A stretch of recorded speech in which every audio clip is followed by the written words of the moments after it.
A very good morning मेरे सभी भाइयों बहनों को जो मेरे इस चैनल के साथ जुड़े हुए हैं।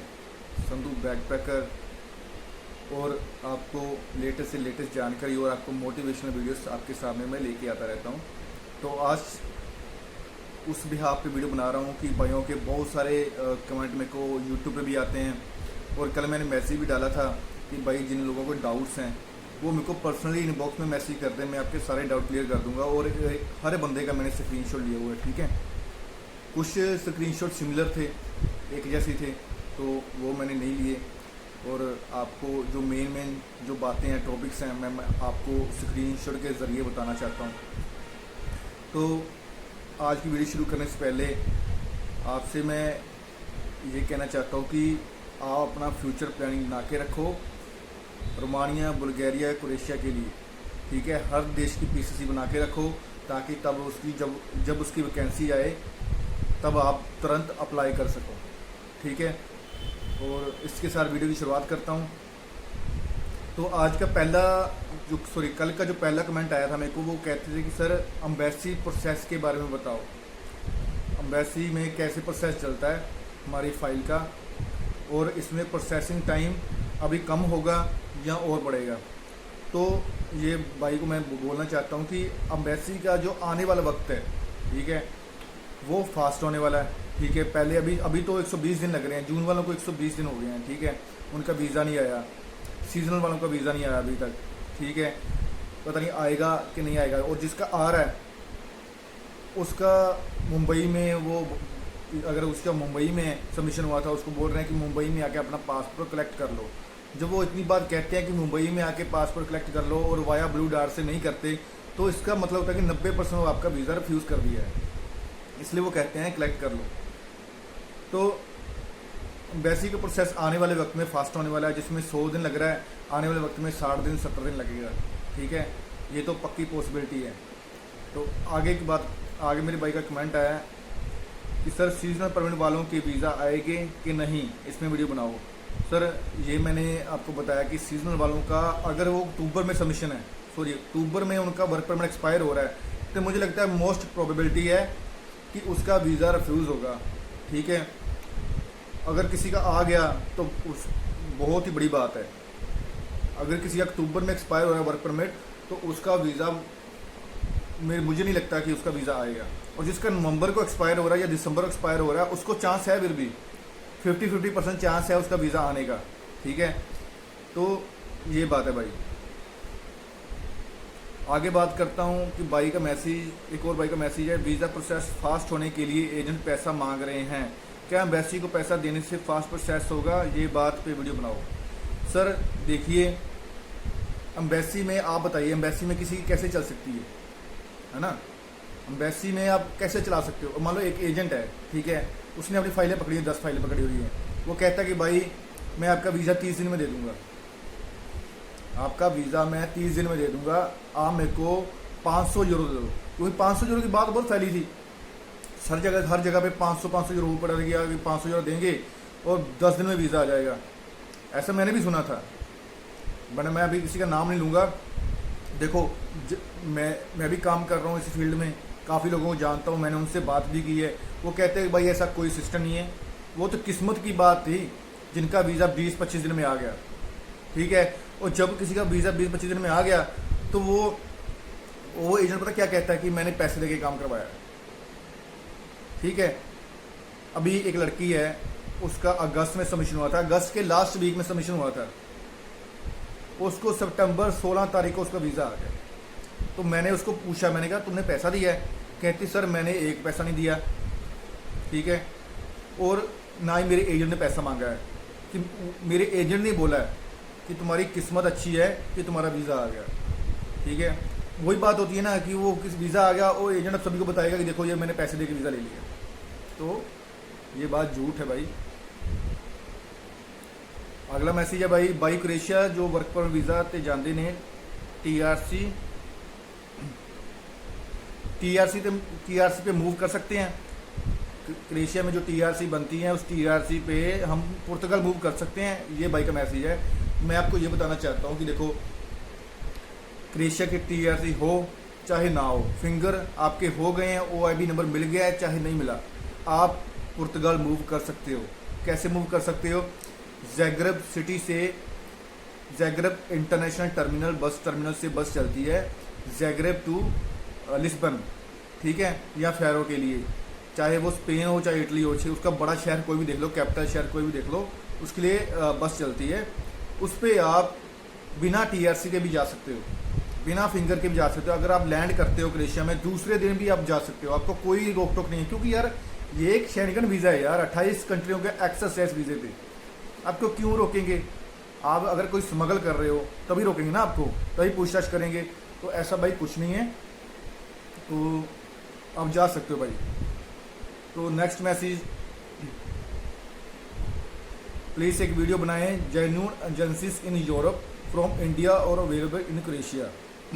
अगर आप कह रहे हो कि जेन्युइन एजेंसीज, देखो भाई आजकल कोई भी जेन्युइन नहीं है, कोई भी। यूरोप की बात कर रहा हूँ, इंडिया तो आपको पता ही है, इंडिया का तो, इंडिया में रहते हो, इंडिया का तो आपको पता ही है कि कितना फ्रॉड चल रहा है या कुछ भी है। यूरोप में एक नाम है मैन पावर एजेंसीज, ठीक है, वो पैसा लेके काम करती है, बिना पैसे के वो काम नहीं करती, ठीक है। वो आपका सारे डॉक्यूमेंट रेडी कर देगी, आपके फिंगर करवा देगी, आपका OIB नंबर दिलवा देगी और आपका TRC कार्ड बनवा देगी। पैसे जरूर लेते हैं, और पैसा कब कहाँ से स्टार्ट हो जाता है? 100 यूरो से, 100, 200, 300, 400, और हद कितनी होती है? 500 यूरो तक, ठीक है, वो लेते हैं। और एक मैन पावर एजेंसी के पास मत जाओ, हर एक मैन पावर एजेंसी के पास जाओ, पहले उनका एक रिव्यू ले लो, ठीक है, कि इसने इतना पैसा मांगा है, इसने इतना पैसा मांगा है, ठीक है, और फिर ही उसको पैसा दो। और भरोसे वाला बंदा भाई कोई भी नहीं है, ठीक है, अपने दम पे रहो, अपने विश्वास पे रहो। और नेक्स्ट जो मैसेज है, क्या स्टेप होते हैं टोटली प्रोसेस के? वर्क परमिट आते हैं, ऑफर लेटर आते हैं पहले, या PCC की जरूरत कब होती है? ठीक है, ये भाई का मैसेज है। देखो भाई, पहले सबसे पहले क्या होता है, कईयों के तो सीधा वर्क परमिट आते हैं, मैं बता रहा हूँ, ऐसा नहीं है कि आपको पहले ऑफर लेटर आएगा, फिर सबमिशन स्लिप आएगा, फिर आपका वर्क परमिट आएगा। कईयों के सीधा वर्क परमिट आते हैं, ठीक है। सबमिशन स्लिप होता है, बट क्या होता है कि उसमें थोड़ा हिडन चीज़ें होती हैं, वो आपको एजेंट आपको देता नहीं है, ठीक है, तो आप फिर सीधा वर्क परमिट आता है। और कई केस में क्या होता है कि पहले ऑफर लेटर आता है, आपके साइन होते हैं, ऑफर लेटर पे सैलरी लिखी होती है, ऑफर लेटर पे कंपनी का नाम लिखा होता है, ठीक है, और सिटी का नाम लिखा होता है जहाँ पे आपने काम करना है। फिर क्या होता है कि फिर उसके बाद होता है सबमिशन स्लिप, ठीक है, उसके 20 दिन के बाद या 15 दिन के बाद सबमिशन स्लिप मिलता है, ठीक है। वो उसके बाद आता है 3 महीने, 2 महीने या 1 महीने के बाद वर्क परमिट आता है। वो टाइम प्रोसेस में नहीं बता सकता आपको एग्जैक्टली, क्योंकि वो वहाँ पे पुलिस स्टेशन में टाइम लग जाता है। फिर आपको पता ही एम्बेसी कितना टाइम ले रही है, एम्बेसी आने वाले वक्त में कम टाइम लेगी, अभी तो 90 दिन ले रही है, ठीक है। नेक्स्ट मैसेज है, जुलाई 17 का कब आता है वीज़ा, ये ग्रुप में डालो। देखो भाई, अभी तो जून चल रहा है, और जुलाई के जो पहले 10 तारीख तक है, 1 तारीख से लेकर 10 तारीख तक, और जून के 1 तारीख से लेकर 10 तारीख तक, और 13 जून के वीज़े आए हैं, ठीक है। जुलाई के 22 जुलाई के वीज़े आए हैं, ठीक है। देखो भाई, जून और जुलाई शुरू हो गया है, बट अभी 17 जुलाई आने तक टाइम लगेगा। क्यों टाइम लगेगा? क्योंकि अभी पहले प्रोसेस स्टार्ट कर रहे हैं, पहली तारीख को प्रोसेस स्टार्ट कर रहे हैं, ठीक है। वो अपना प्रोसेस फास्ट करने की कोशिश कर रहे हैं, इसलिए उन्होंने जुलाई शुरू कर दिया है। तो घबराने की ज़रूरत नहीं है। मेरे ख्याल से, मेरी प्रोबेबिलिटी से 15 अक्टूबर से पहले आपका वीज़ा आपके पास होगा। एक भाई का मैसेज आया, भाई मैंने क्रोएशिया के बारे में इन्फॉर्मेशन लेनी है। मैंने जनवरी में अपना वर्क परमिट अप्लाई किया था, बट अभी तक एजेंट ने मेरे को कुछ भी नहीं दिया, ना ऑफर लेटर दिया, ना सबमिशन स्लिप दिया, और मेरा PCC एक्सपायर हो गया। मैं बार बार PCC बना थक गया हूँ। तो भाई जनवरी से अप्लाई किया है, तो अभी तक तो आपको उसने कहा होगा कि नेक्स्ट हफ्ते आ जाएगा, तो आप उससे फाइल विड्रॉल कर लो, ठीक है। जिसने काम करना होता है वो काम कर देता है भाई। जनवरी से लेके तो अभी तक पता नहीं कितने लोग बाहर चले गए हैं, आप उससे फाइल विड्रॉल करो, ठीक है। कोई फ़ायदा नहीं है, जनवरी फरवरी मार्च वाले अपने फाइल विड्रॉल कर लो, ठीक है। और नेक्स्ट मैसेज है,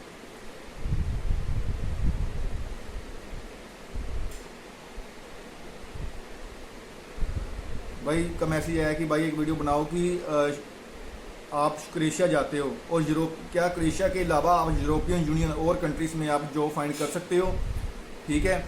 और भाई ऐसा है, क्रोएशिया जा रहे हो, क्रोएशिया का वर्क परमिट मिला है, तो क्रोएशिया में आप लीगल हो। अगर आप जैसे क्रोएशिया के बाहर जाते हो और आपका वीज़ा एक्सपायर होता है तो आप इलीगल हो।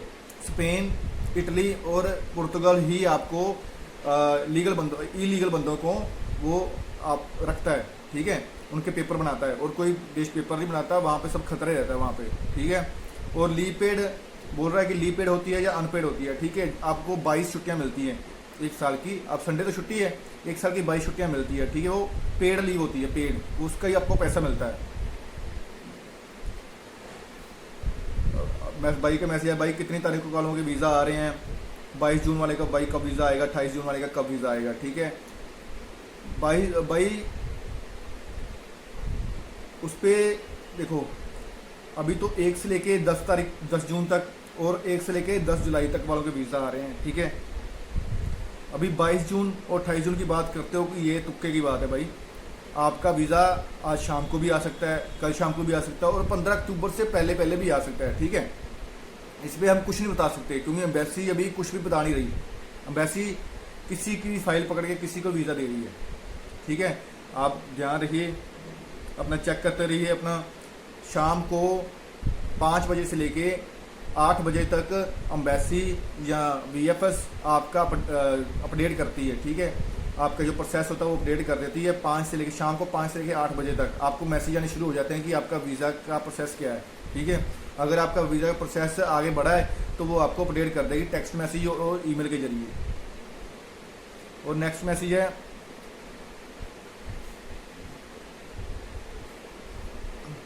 23 जून को मेरा बॉम्बे पासपोर्ट VFS में सबमिट हो गया था, बायोमेट्रिक भी हो गया था, सिविल इंजीनियरिंग के बेस पे लगाई थी फाइल। मेरा कंफर्म कीजिए कि क्रोएशिया में काम चेंज कर सकता हूँ मैं, क्योंकि कंस्ट्रक्शन काम चेंज कर सकता हूँ। भाई क्रोएशिया में आप जब चाहे काम चेंज कर सकते हो, ठीक है। अगर आप एम्प्लॉयर को नहीं बताना चाहते तो आपको फिर वो काम से निकाल देगा, आप कहीं भी काम ढूंढ सकते हो, इसमें कोई मुश्किल की बात नहीं है। आप जैसे जाते हो, आपको 5 दिन बाद काम पसंद नहीं आता तो आपको एम्प्लॉयर को बता सकते हो, आप काम चेंज कर सकते हो, ठीक है। तो भाई का टॉपिक है कि भाई इस पे वीडियो बनाओ कि PR का कैसे होगा क्रोएशिया में, PR कैसे मिलेगी। हमारा मेडिकल टेस्ट होता है क्रोएशिया में, और जब मेडिकल टेस्ट होता है तो उसमें क्या होता है, ठीक है। भाई क्रोएशिया में PR का प्रोसेस क्या है कि देखो, क्रोएशिया में अभी तक तो इंडियंस को ज़्यादा PR दी नहीं है, ठीक है। और अगर वो उसने प्रोसेस शुरू किया है, अभी वो प्रोसेस शुरू किया है उन्होंने, ठीक है, तो वो किस बात में है कि आपको 5 साल क्रोएशिया में टिक के रहना पड़ेगा, उसके बाद आपको PR कार्ड मिलता है, ठीक है। 5 साल से ज़्यादा लग जाते हैं। फिर आपको क्रोएशियन लैंग्वेज भी आना चाहिए, क्रोएशियन लैंग्वेज इज़ मस्ट, ठीक है। आपको लिखनी भी आनी चाहिए और बोलनी भी आनी चाहिए, ठीक है। 50%, ठीक है, उनके पेपर पे लिखा होता है कि 50% क्रोएशियन लैंग्वेज बोलनी और लिखनी आनी चाहिए, ठीक है। उसके बाद क्या कि आपका टेस्ट होगा, टेस्ट में आप पास करोगे, ओरल भी होगा, आपका रिटर्न भी टेस्ट होगा, ठीक है। उसको पास करोगे तो आपका PR कार्ड बनेगा। PR कार्ड मिलने के बाद 1.5 साल के बाद पासपोर्ट मिलता है, ठीक है। अभी उनका प्रोसेस वो चालू कर रहे हैं PR का, ठीक है। बट पिछली डेट्स में अभी तक उन्होंने PR किसी को दिया नहीं है। PR देते हैं बट किसी को दिया अभी तक तो।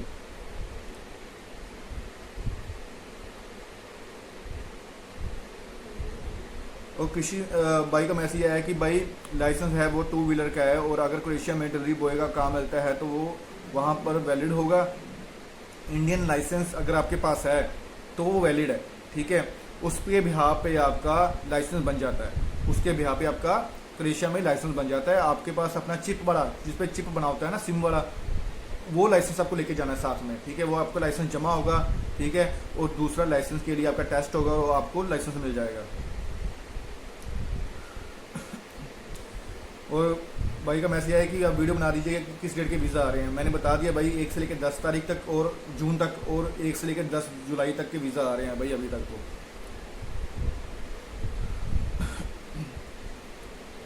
उसके अलावा भाई मेरे 92 भाई का मैसेज है कि 92 डेज़ हो गए हैं भाई, वीज़ा का मेरा उम्मीद है या नहीं है। भाई देखो, उम्मीद अगर एक्स्ट्रा का वर्क परमिट है तो आपको चिंता करने की कोई ज़रूरत नहीं है, आपका वीज़ा रिफ्यूज़ नहीं होगा। अगर सीजनल है, अक्टूबर में एक्सपायर होगा तो आपका वीज़ा जरूर एक्सपायर होगा, सॉरी वीज़ा जरूर रिफ्यूज़ होगा। क्रोएशिया ओपन वर्क परमिट पे वीडियो बनाओ। क्रोएशिया भाई ओपन वर्क परमिट देखो, मिलने को तो ईजिली मिल जाता है, ठीक है, जल्दी प्रोसेस हो जाता है, ठीक है।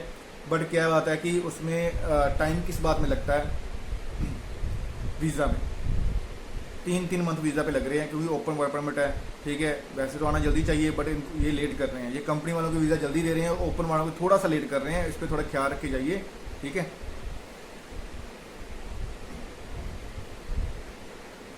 और एक भाई का मैसेज आया, sir I request for make franchise in Mumbai location, make this video और suggest any other genuine consultant in Mumbai location. भाई मैं किसी की तारीफदारी नहीं करना चाहता, ठीक है। मुझे तो किसी पे विश्वास नहीं है, ठीक है। मैं अब कह दूंगा कि भाई कि यहाँ पे एक बंदा बैठा है उस पर चले जाओ, वो आपके पास साथ फ्रॉड कर दे, ठीक है। आप मेरा गला पकड़ लो, है ना। देखो भाई, आप किसी के पास जाते हो ना, आपको खुद ही अपने दिमाग से ये चीज़ का डिसीजन लेना होता है कि इस पे पास फाइल लगाऊं या ना लगाऊं, ठीक है। उसका काम देखो, फिर उसके पास फाइल लगाओ, ठीक है। अगर वो आपको सही इन्फॉर्मेशन देता है, रिलायबल इन्फॉर्मेशन देता है, तो तभी उसके पास काम लो, ठीक है। वैसे तैसे काम लेने की ज़रूरत नहीं है। और PR का प्रोसेस भाई को मैंने बता दिया है, ठीक है। और एक चीज़ मैं आपको सभी को सजेस्ट करना चाहता हूँ, कि देखो, फ्यूचर की प्लानिंग अभी से स्टार्ट कर दो भाई। आने वाला वक्त बहुत ही हार्ड रहने वाला है, आने वाला वक्त, ठीक है। ये मत सोचो कि क्रोएशिया की PCC बनवा के बैठे हो तो क्रोएशिया ही जाना है भाई। कभी भी किसी चीज़ की ज़रूरत पड़ सकती है। रोमानिया, बुल्गारिया, शेंगन में आ रहे हैं, ठीक है। आप चाहे गूगल पे सर्च लगा लो, उसका भी PCC बनवा के रखो। उसका SP ऑफिस वाला PCC बनवा लो, चलता है वो, ठीक है। PCC बहुत ज़रूरी है, क्योंकि मैं तो इसलिए कह रहा हूँ कि आपके बाकी डॉक्यूमेंट तो आपके पास होते हैं, पर PCC नहीं होती। उसी चक्कर में आप रह जाते हो। रिक्वायरमेंट आती है, वो पूरी हो जाती है। अभी तो बहुत ही बढ़िया मौका है भाई रोमानिया, बुल्गारिया के लिए अप्लाई करने का। तो मेरे ख्याल से आपको फ्यूचर प्लानिंग करनी शुरू कर देनी चाहिए। इसी के साथ वीडियो की एंडिंग करता हूँ। अगर कोई डाउट रह गया वो मेरे को व्हाट्सएप पे पर्सनल इनबॉक्स में मैसेज कर सकता है, मेरा व्हाट्सएप ग्रुप ज्वाइन कर सकता है, इंस्टाग्राम का लिंक ज्वाइन कर सकता है। और कभी भी किसी भी हेल्प की ज़रूरत पड़े तो मेरे को एनी टाइम कॉल और मैसेज कर देना। Thank you.